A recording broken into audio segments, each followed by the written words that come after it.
பிரியமானவர்களே, இயேசுவின் நாமத்தினால் உங்களை வாழ்த்துகிறேன். ஏசாயா 40வது அதிகாரம் 29வது வசனம், சோர்ந்து போகிறவனுக்கு அவர் பலன் கொடுத்து சத்துவம் இல்லாதவனுக்கு சத்துவத்தை பெருக பண்ணுகிறார். இன்னைக்கு நம்முடைய நண்பர்கள், நம்ம வேலை செய்கிற இடம், நிறைய இடத்துல நம்மை சோர்ந்து போக பண்ணும்படியாய், களைத்து போக பண்ணும்படியாய் ஒரு வார்த்தை போதும் சோர்ந்து போயிடுவோம். இன்னைக்கு நம்ம சோர்ந்து போகிற பொழுது நம்மை பலப்படுத்துகிறவர்கள் ரொம்ப கம்மி.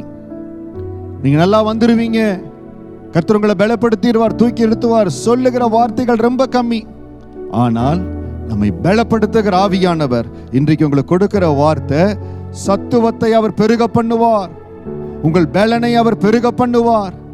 எந்த இடத்துல என்னால முடியலையே, எவ்வளவோ முயற்சி செய்யறனே, என்னால முடியலையேன்னு சொல்லி மிகவும் பிரயாசப்படுறீங்க பாருங்க, உங்க பிரயாசத்துக்கு தக்க பலனை ஆண்டவர் கொடுக்க போகிறார். நீங்க சொல்லணும், என்னை எல்லாவற்றையும் செய்ய, என்னை பலப்படுத்துகிற கிறிஸ்துவினால எல்லாவற்றையும் செய்ய எனக்கு பலன் உண்டு. அதை சொல்லி சொல்லி நீங்க செய்ய செய்ய உங்களுக்கு பலனை ஆண்டவர் கொடுப்பார்.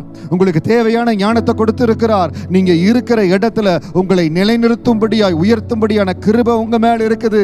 அந்த கிருபை வெளிப்படுகிற நாட்களுக்குள்ளாய் வந்திருக்கிறீங்க. அந்த கிருபையின் அபிஷேகம் உங்களை உயர்த்துற நாட்களுக்குள்ளாய் வந்திருக்கிறீங்க.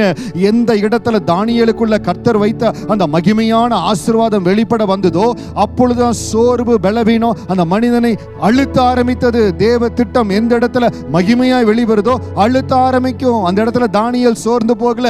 என்னை பலப்படுத்துகிற என்னோடு இருக்கிறார், என்னை பெருக செய்வார் என்று சொல்லி ஆண்டவருக்குள் தன்னை பலப்படுத்தி கொண்டார். சோர்ந்து போகனுக்கு ஒரு பலன் கொடுத்து சத்துவம் இல்லாததுக்கு சத்துவத்தை பெருக பண்ணுகிறவர். தானியேல் சோர்ந்து போகல, பலத்தோடு இருந்தார், எப்பொழுதும் ஜெபித்து கொண்டே இருந்தார். அந்த ஜெபிக்கிறதுல இருக்கிற ஒரு பலன் இருக்குது பாருங்க. இன்னைக்கு இந்த காரியம் நடக்கலையே, இது பண்ண முடியலையே, என்னால ஜெபம் பண்ண முடியல, என்னால பைபிள் வாசிக்க முடியலன்னு சொல்லிடுறோம். ஆனா தானியேல் அப்படியா இருந்தார். பத்திரத்துக்கு கையெழுத்து வைக்கப்பட்டிருக்கிறது என்று தெரிந்தோம், தான் ஜெபித்தபடியே 3 நேரம் ஜெபித்துக் கொண்டிருந்தார். இன்றைக்கு நீங்க ஜெபிக்கிறதுல, வேதம் வாசிக்கிறதுல கொஞ்சம் கூட அதை கைவிடாதீங்க, தொடர்ந்து கடைபிடிங்க.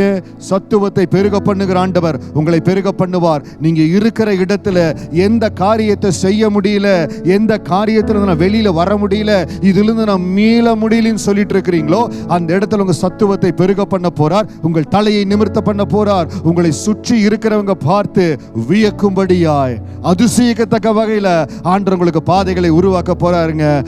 ஆண்டவர் விஸ்தாரமான ஒரு இடத்தை உங்களுக்காய் ஆயத்தப்படுத்தி இருக்கிறார். I am telling you in the name of Jesus, your boundaries are going to be expanded.